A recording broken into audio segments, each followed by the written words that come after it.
Okay, well, I'm very happy to introduce Ferananda Ibarra and Arthur Brock, who I met at the Emerge gathering in Austin, Texas, which I believe took place 2 years ago, if I'm not mistaken. And what I learned is that they really have a keen sense of the concept of a human society as like a superorganism, which is a concept dear to my own heart.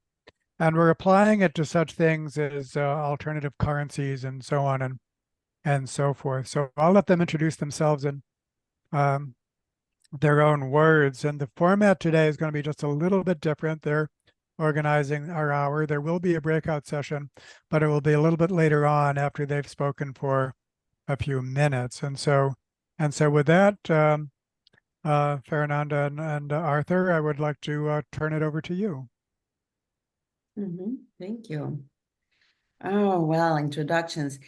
Well, Arthur and I, we've been working together for, I think, 2 decades. Don't spread that. And so we're like really close, and we've been doing a number of initiatives during this extended period of time.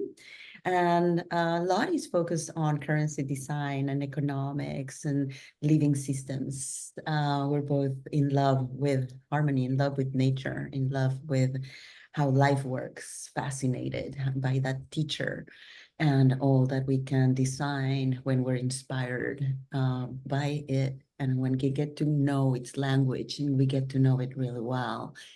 And my work currently, I'm the director or executive director of the Coventina Foundation. And I have been leading the Commons engine for a long time. Both of those organizations are part of what we call the Holochain ecosystem. And for those that don't know, Holochain is peer-to-peer framework for decentralized applications. Not blockchain, not even similar. And those interested, I could send a curation more like about what it is in terms of its own placement in decentralized computing. Yet it's essential also for the work on economics, in the work of what we're doing around the commons and about reinventing the commons, or as I like to say, the return of the commons as it allows for the layers not to be captured and to be it allows for different patterns of social evolution. And so that's the core of my work. And Commons Engine is leading right now a program, a platform called Recurve that I think I'll kind of present at the end in like 2 minutes, 3 minutes at the end. I also have a little video to show you, which would be the opening of the next provocation. But I'll let Arthur introduce himself, and he has many selves, so anyone that he chooses. And and then we'll just go with the session. Yeah, Fair actually already covered a bunch of it. I mean, I would say I consider myself a currency geek, and geek out about currencies a lot. But when I say currency, I don't mean money. I know in English we tend to equate those terms, but I'm trying to reclaim the word currency more from its original Latin roots, currere, to run or to flow, right? So think of it a little bit more like currency, the symbol systems that we create to make visible flows, and that to shape and enable and manage them collectively, because flows, it turns out, are the basis of all living systems, and the integrity of flows it is by virtue of the integrity of flows that a living system is alive.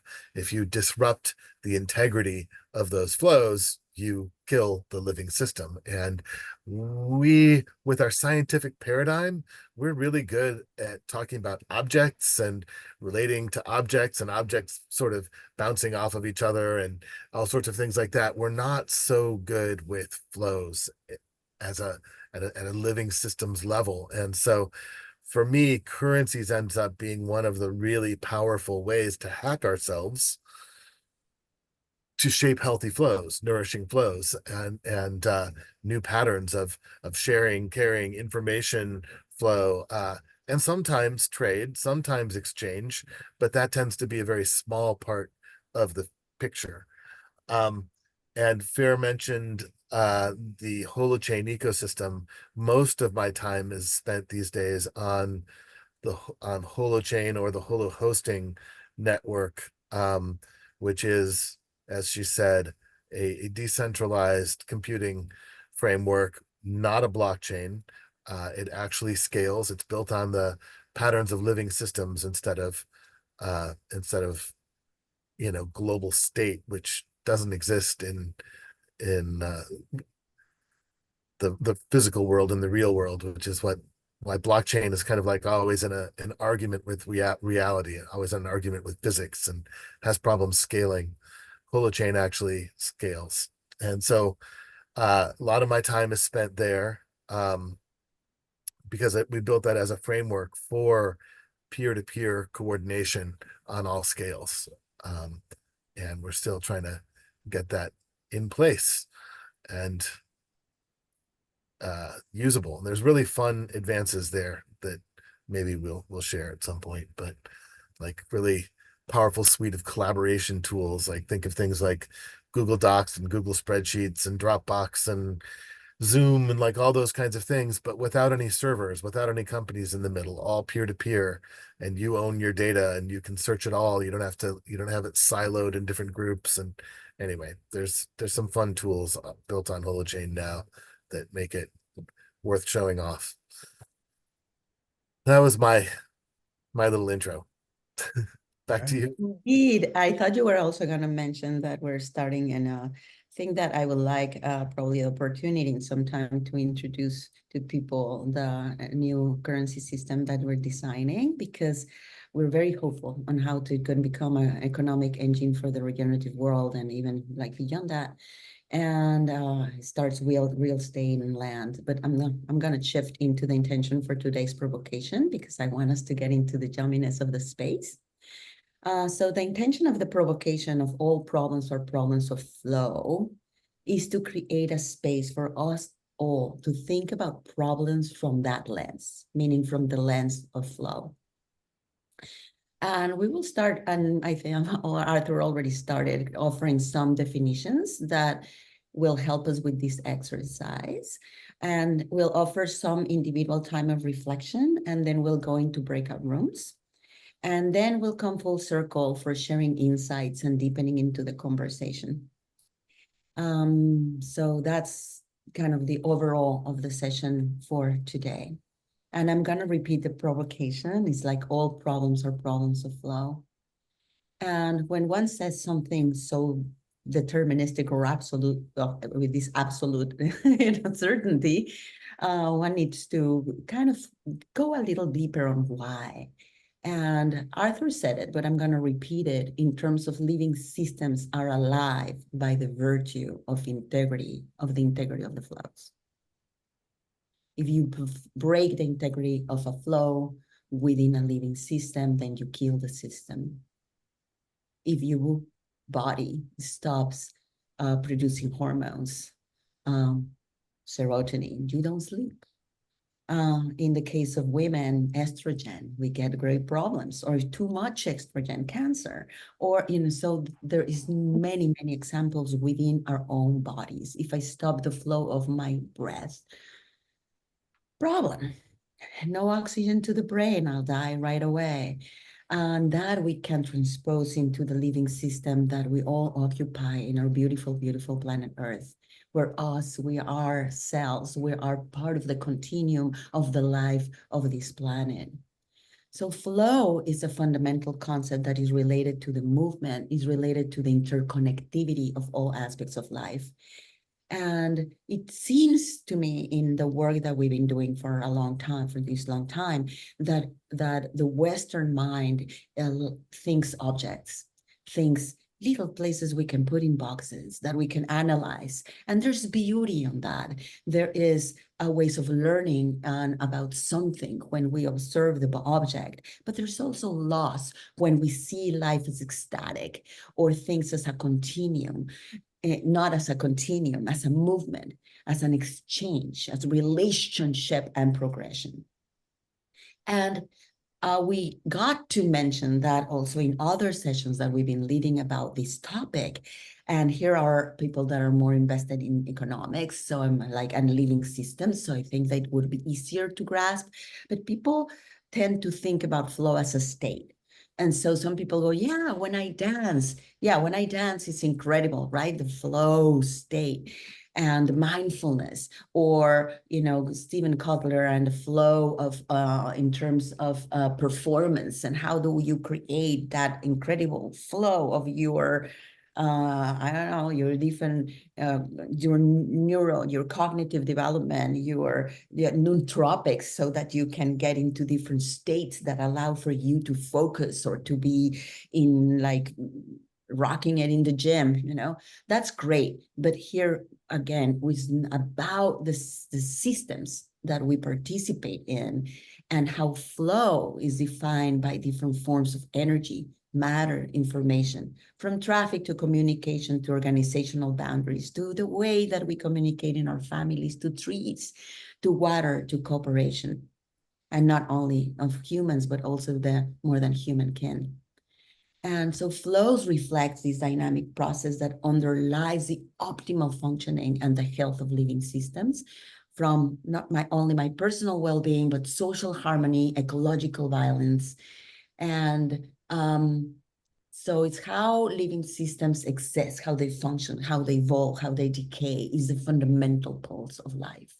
So we believe that harmony in a system is healthy patterns of flow, and that we can deliberately shape flows to craft harmonious social and economic systems with currencies. But that's another provocation. And Arthur, will you want to complete what I just mentioned?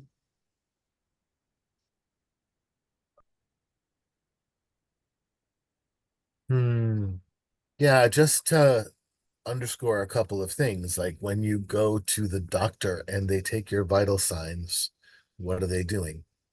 They're checking on the state of flows. You know, that's what vitality is. It is healthy flows. Um, and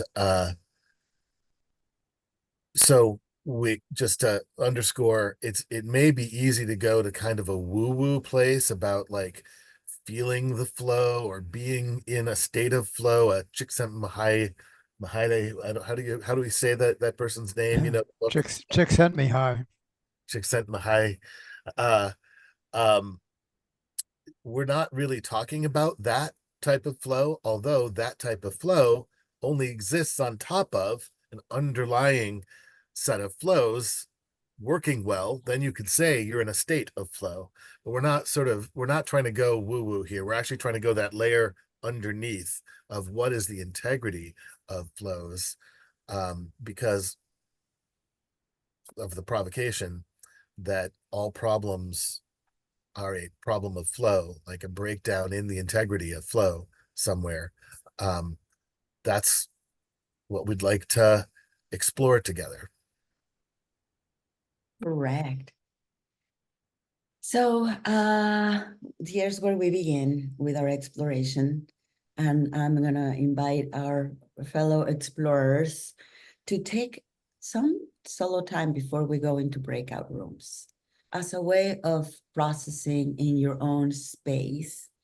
And I'm going to place the question that I have here, and I'm going to say it loud. And I'm thinking, I'm going to give you a minute. And if a minute is not enough, I might give you another minute. But it's like, think about a current challenge that you're facing in your life, whether it's emotional, relational, or practical.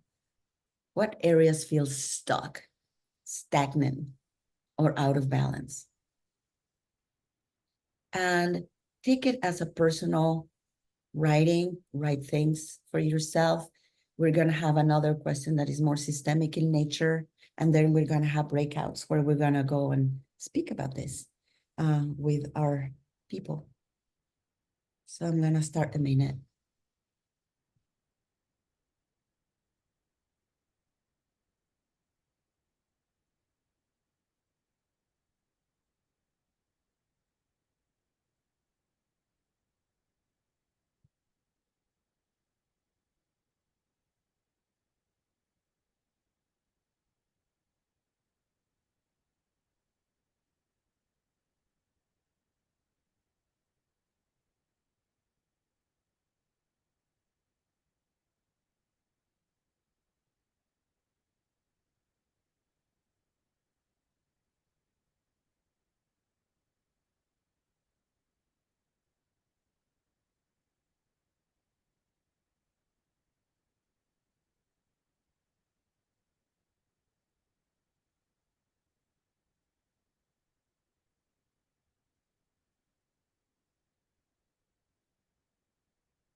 Okay. Let's go to our second one.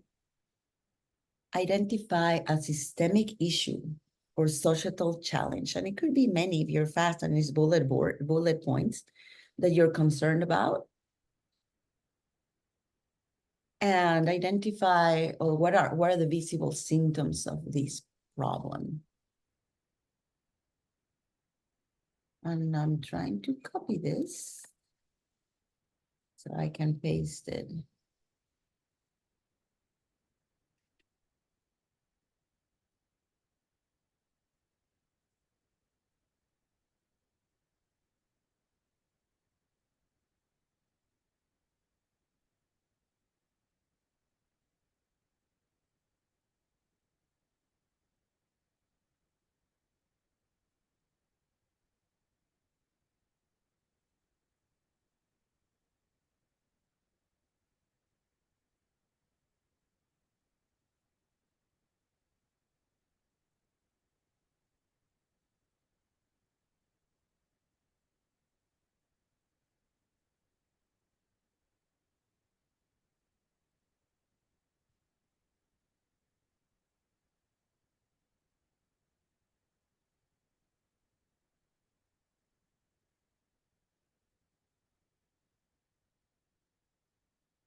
Thirty seconds.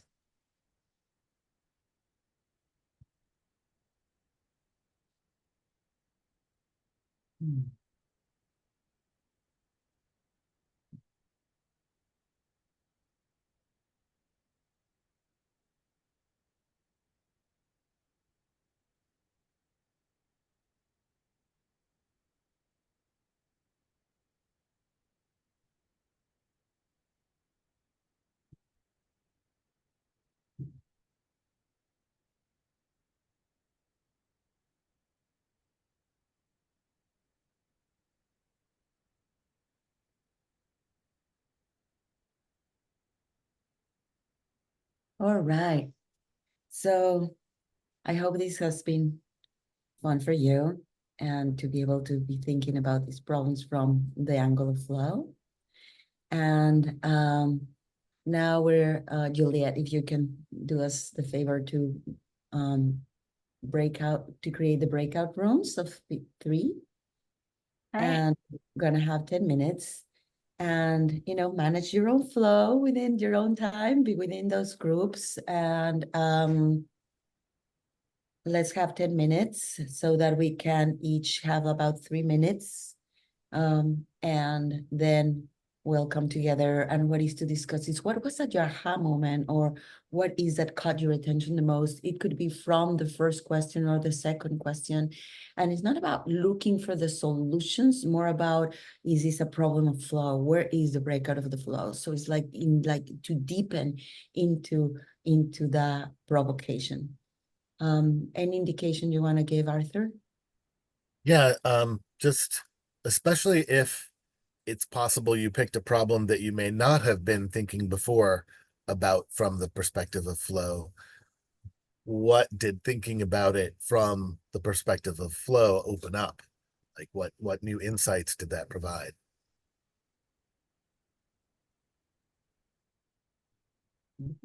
We were ready. I'll start rooms. Everyone should be getting a notification in just a second. I will see you all back in 10 minutes.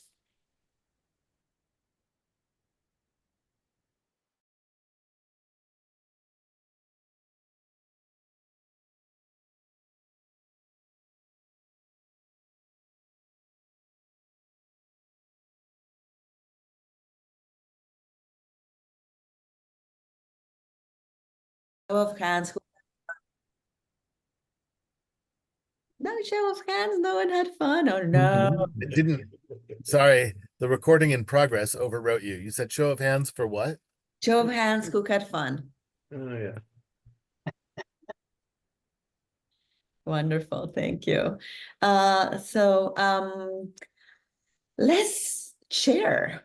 Let's share. Oh, how was your how has thinking about this problem, your problem in terms of flow, help you understand it? And if you haven't shifted there yet, go there. And also, if you want to share something that is an aha for you and relate it to that provocation, or even if you want to like challenge the provocation, it's all fine.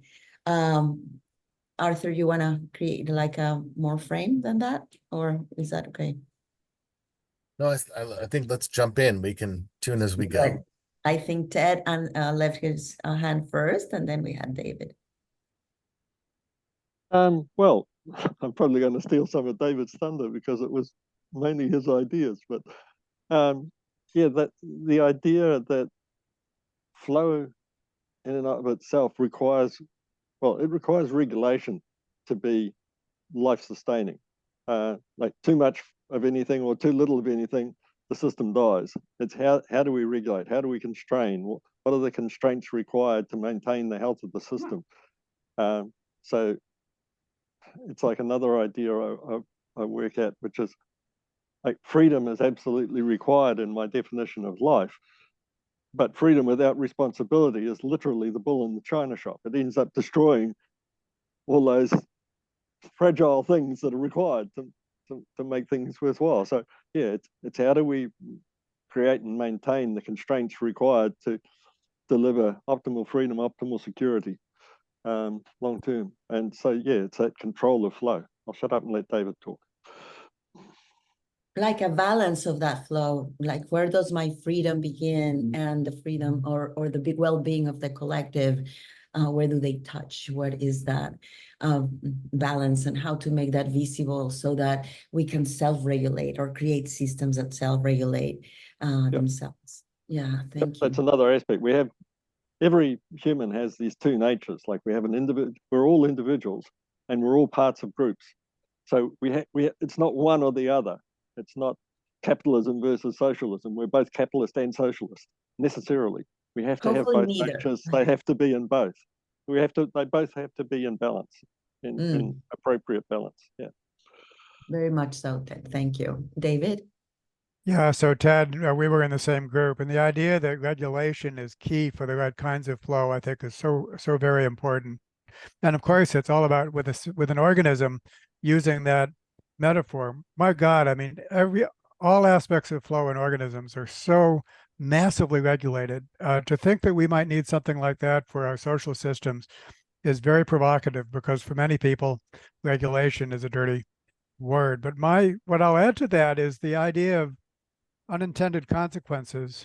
And I have a real world example where my university, Binghamton University, which is located about 3 miles away from the city center, created a downtown center, which was supposed to be a great thing as a result of, and that resulted in a lot of student housing being developed in the downtown area. That was a good thing, I suppose. But that resulted in a shortage of housing for low-income housing, which increased housing insecurity and homelessness. That wasn't a good thing. And I think that it's kind of sobering to think that even when we make our best intentioned efforts, often there are unintended consequences, because these are a very complex system. The flows are everywhere. And that requires a systemic approach to basically understanding the consequences of our actions, even when we have the common good in mind. Forget about selfishness and all that. So that was sobering to me, and I wanted to provide that example.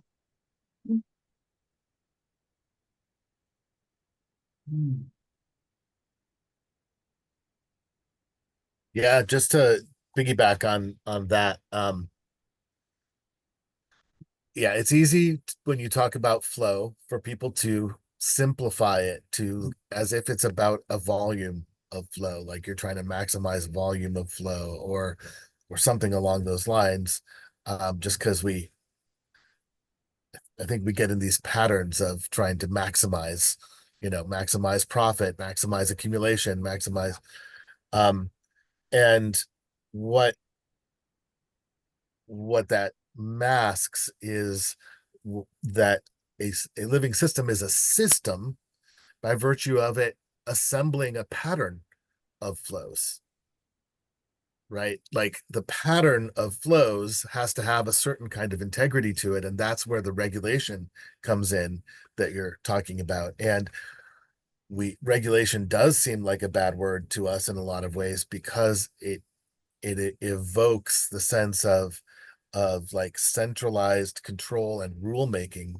as opposed to like dynamic feedback loops and governance. Like typically the regulation within living systems is feedback loops, right? To keep anything from spinning out of control, to keep there from being like a positive feedback loop that never gets down regulated again.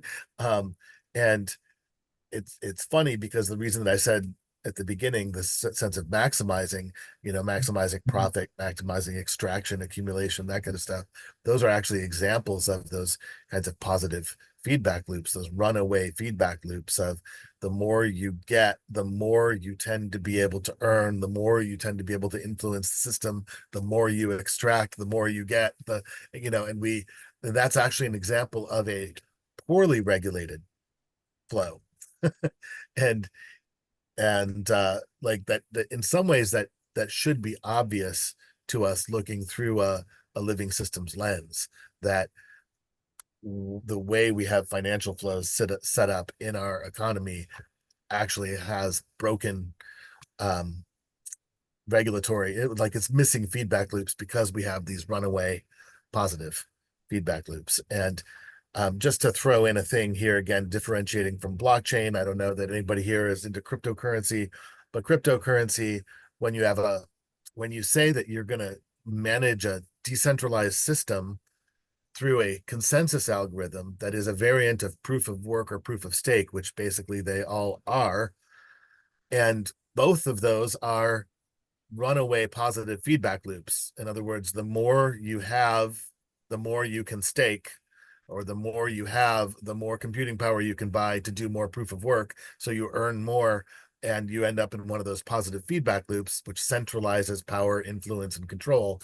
You can't run a decentralized system through a centralizing algorithm like that, that's stuck in one of those positive feedback loops. So cryptocurrency domain has repeated these same patterns and problems. It hasn't actually gotten us out of them. It's in fact encoded them in the center of how blockchain consensus works.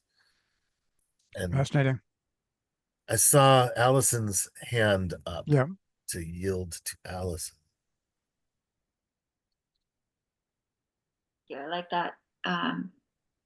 Yeah, noticing how blockchain remains centralized, especially the owners of stake in it and on all of that. And I've been aware of holochain for a while, and I'm really looking forward to learning more about how it differs and how to implement. But definitely, the philosophy is there. And I just we ended our conversation, which was very fun. Thank you.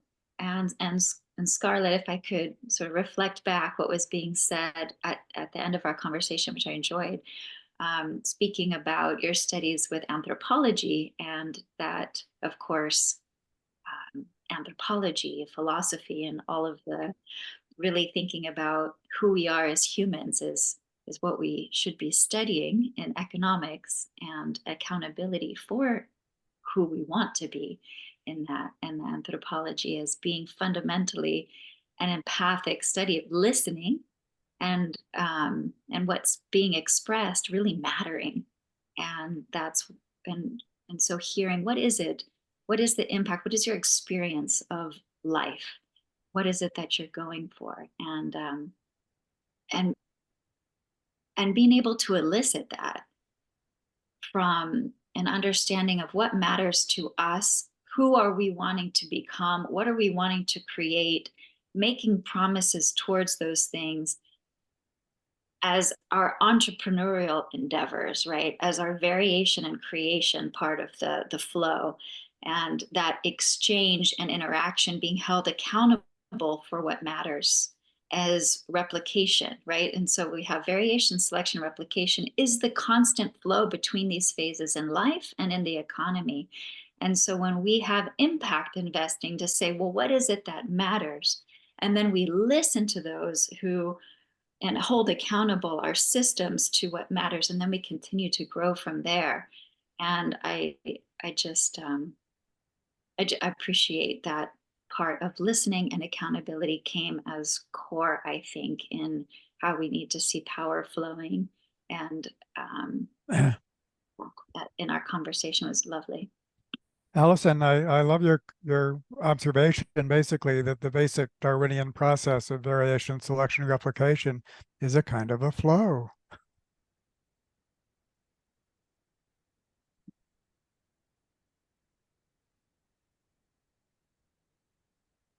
I would love to hear more about the people in the room, what's coming up for you.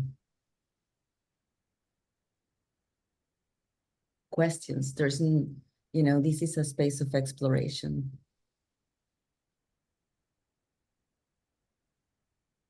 Sage? David just said something that kind of piqued my thought, and around cultural transmission and norms, and how often these kinds of flows are a kind of like stable state problem, wherein what you want to change to requires there to be the conditions that kind of exchange makes sense. Like if you want to have different kinds of norms around anything, I mean, where we are now to where you would like to be, and the extent to which smaller uncoordinated interactions can actually result in a new, more macro state that then becomes the norm. And the difficulty of, and just thinking of all the language around how movements and political movements are all about creating a sense of scale to send that signal that this is actually happening now, and that this is at a scale that you have to really respond to, and the visibility aspect of all of that. And just thinking about how much work that flows through this sort of kind of network, these sort of pro-social collaborative community networks are where they're not really represented in that macro sense. I mean, the conversations I basically have with everyone via pro-social world are how people keep finding each other. There's the sense that a lot is shifting, and there's a lot of momentum, and yet you need to have this constant reassurance to remember, because if you went a week or a month or a few months without interacting with folks like this and walk around your daily life, you'd start to not believe as much that there is anyone who is thinking about what could come next. So the challenges of cultural evolution in that innovative space is there's a faith-based need, I guess, in the lack of that signal. Yeah, and probably what it brings to me is that reminder of how we don't have that visibility and when things are really shifting, right? So what we have the visibility of is what all that is not working, but for what is working, we have to make enormous effort to be able to make that visible. And even within that, there's subtlety on how we can look at impact in different ways with different lenses. So it seemed to be trapped in a very narrow definition of what even impact means. Emily? I guess I was thinking really similarly to what Sage was saying, and also what Allison spoke about, and just wanted to build on that. My background is also in anthropology, and I work in peace building as a peace innovator.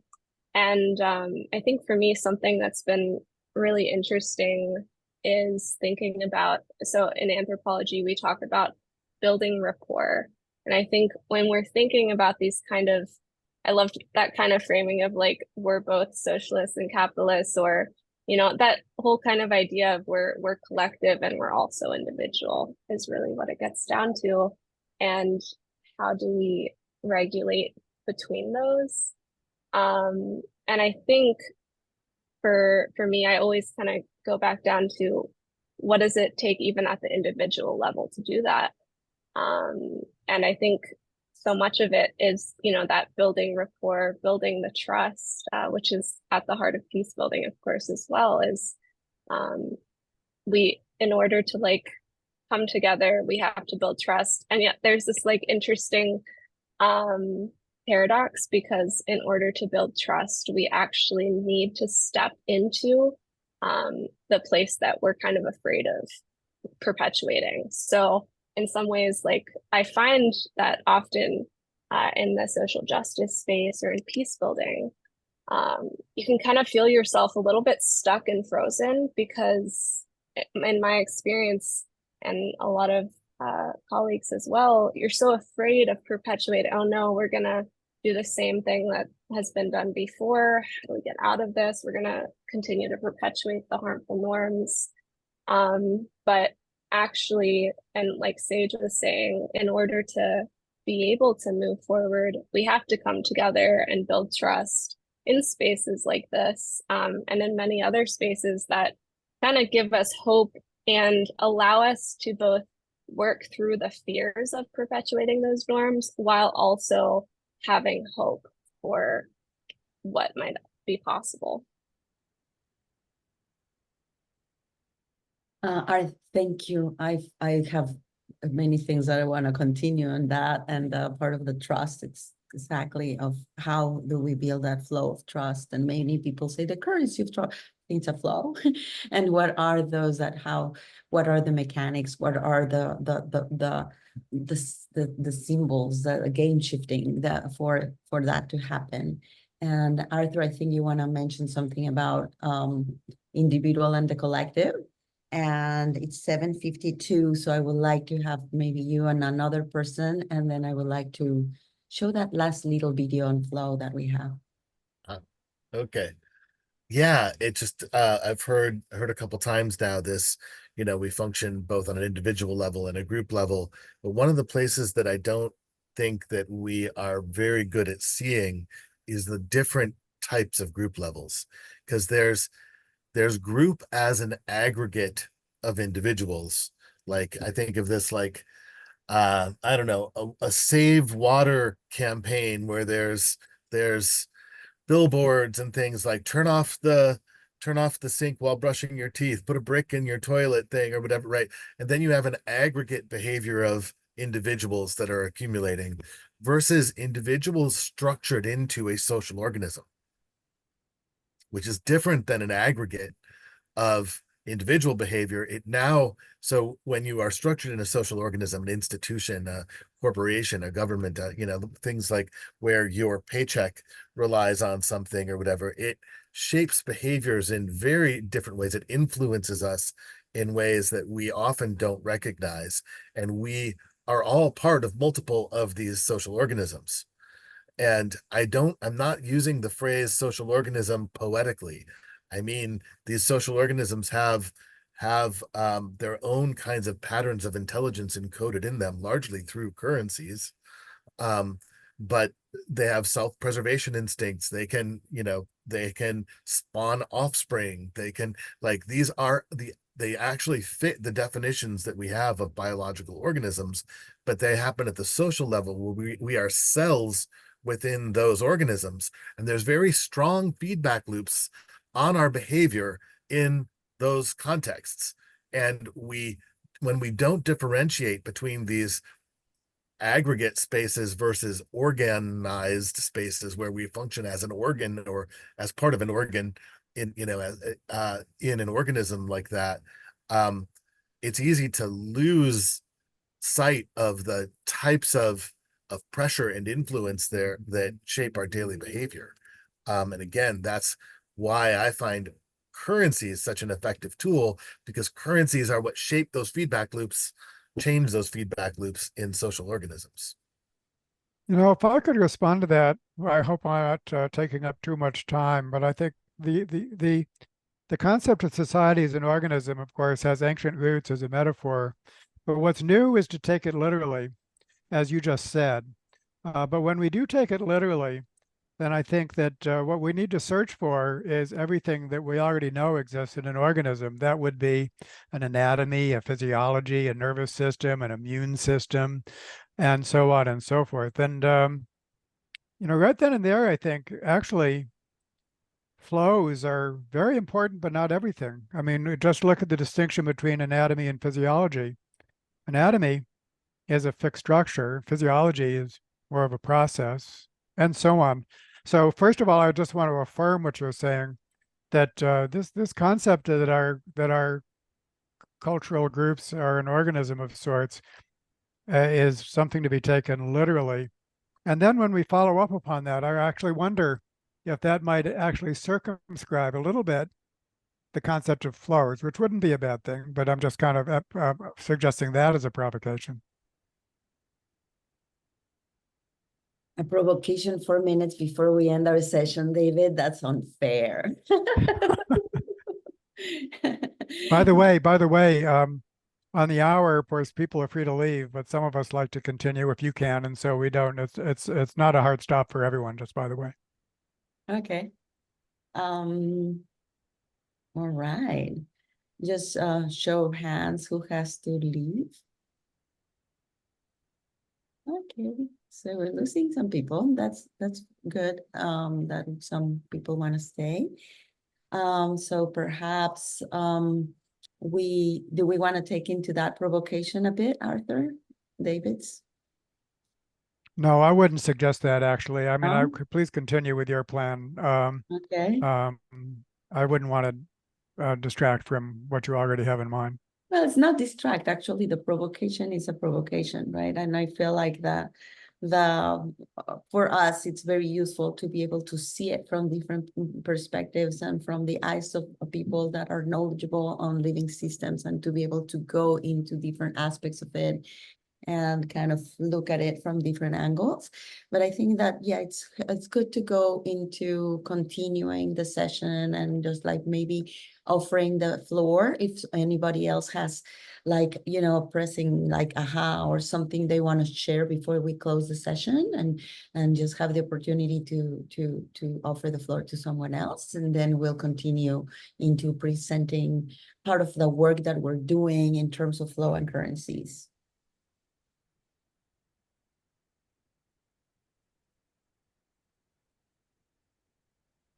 I'm happy to. Oh no, go ahead. Sorry. I mean, I'm happy to jump into that provocation. That's the area of work where I'm working, which is what are the flows from organism to organism, and such that we can create regulatory systems and self-regulatory systems. So if I say this is why I joined this group. It's like, what does it mean to be in a network of groups? And how do the groups within that network of groups be able to tell each other, hey, you guys say you're in the new, you as whatever it is Holochain, or, whatever we are, Sideways, or whatever your organization is called, and say to each other or indicate to each other or signal or flow to each other, hey, you guys are saying that you're aligned, but we see this behavior on your part as an organization, and we'd like to help you not do that anymore or do that better. And so that what would be the organization to organization flow has actually been my area of inquiry in all the work that I've been doing lately. Yeah, okay. In a very good way, actually. That's what you do.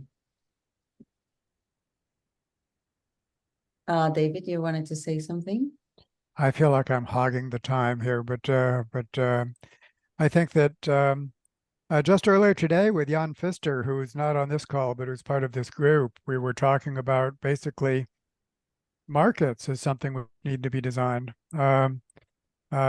Markets can't just be laissez-faire, they have to be regulated, and how they're regulated, so on and so forth. So there is a unit, a market, which is by definition, it's multiple groups, and which has to have its own structure. So I think that's a good example. And also when we talk about organisms, I think we need to have things like, mushroom mycelia and slime moles and some of these very different organizations, which are so very interesting, and very often they involve, sending out projections and then following up on the ones that, touch upon resources and so on. So I think our conception of organism should be just as wide as biological organisms are, just as diverse as biological organisms are.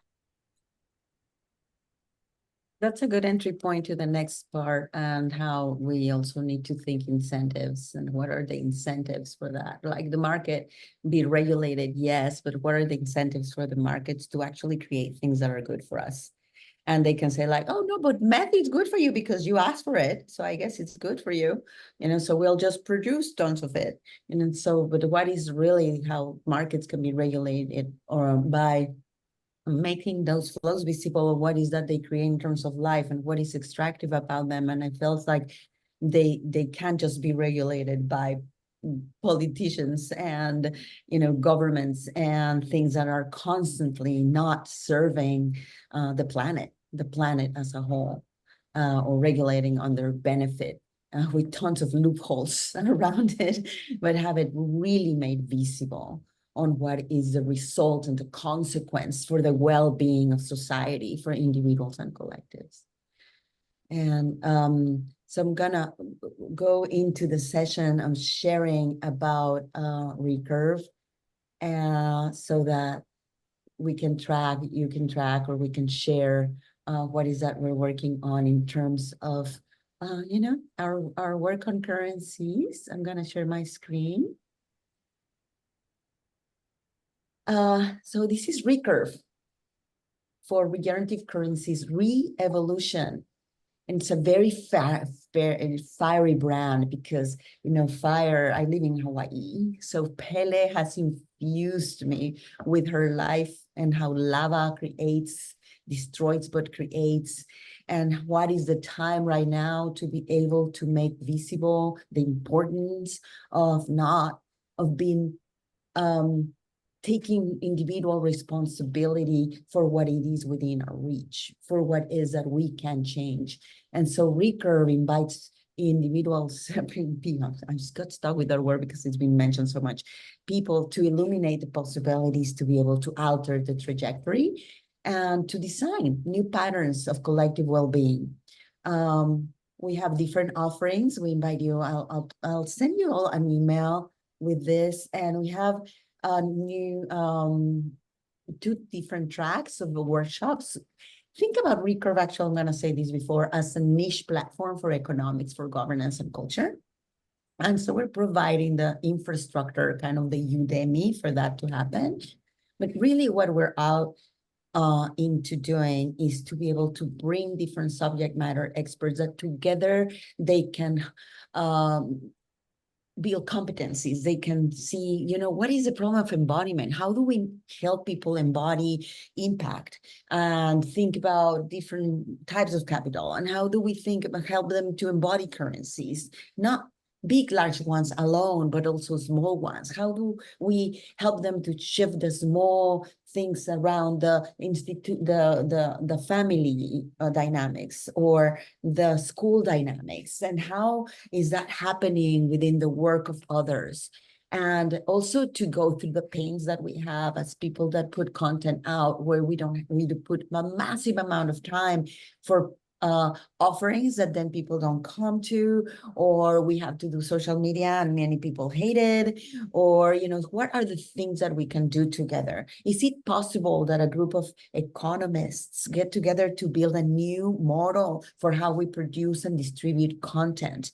So we're working on a living library for assets, where every asset, every video, every podcast, every quiz is a reusable learning object that then other people can take and offer their own courses. And if they're not the ones that create content, they're the ones that can have the process or enable the process for the content to reach out to different audiences that can then later become a little language model, because we see that human curated intelligence is is from our concern in the age of AI.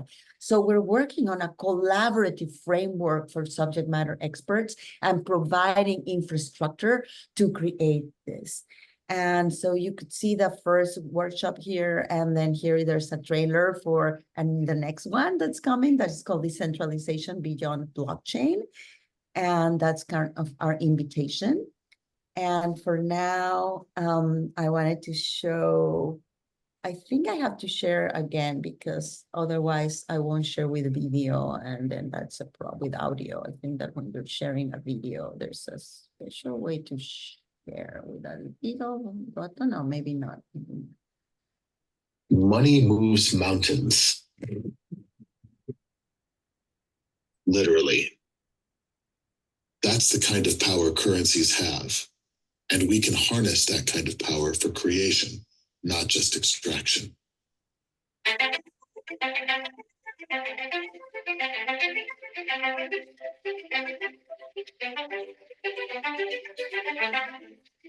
What I have observed many people in their desire to make change are missing are some of the capacities to shape flows and engage people in these flows and upgrade our own skills in holding these flows, coordinating and orchestrating these flows together. Let's go on a journey where we can look at a community as a living system. What are the currencies that have us stuck in some of the broken patterns? And what are the currencies that would catalyze the new ones that we need? I think in this transition to information age economies, we need a fluency in currencies and currency design, and the ability to see the social architectures that we create and participate in, because the unintended consequences of these social architectures, these social organisms, are causing planetary scale breakdowns and problems.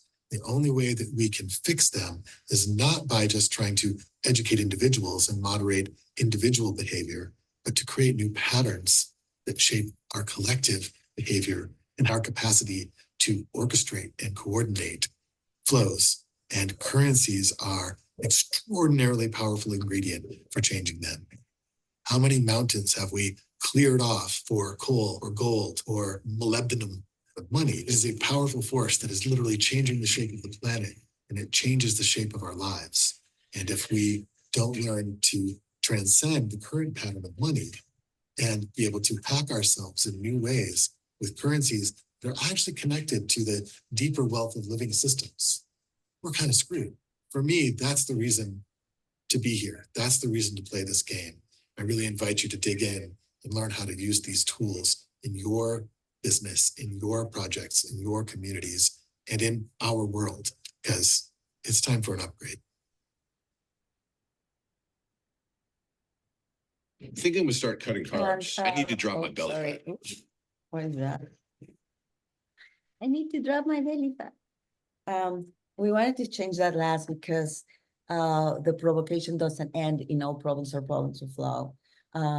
We work on the area of currency design, which is ways of making visible, shaping, or enable flows. And so the other part of the provocation is that those problems can be solved through currencies. And so it's kind of an invite for us to keep digging into these concepts and into what it means as designers to be able to look at certain flows and then look at them not from the eye of and the perspective of money, but from the perspective of flow and currency, not as money and just trading resources, but also on other things like, you know, what Grace is doing a lot of, which is like reputation and relationship and incentives, mechanisms, and gamification. And, you know, so life is full of those currencies. Do we just not trained to see them? Arthur, you don't have anything close into for this? And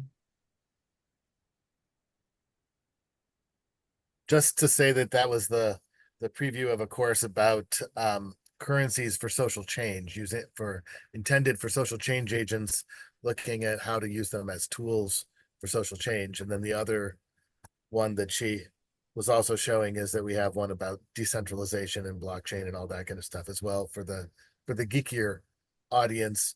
And there's going to be other people adding other content soon. Those are the two courses available in Recurve at the moment.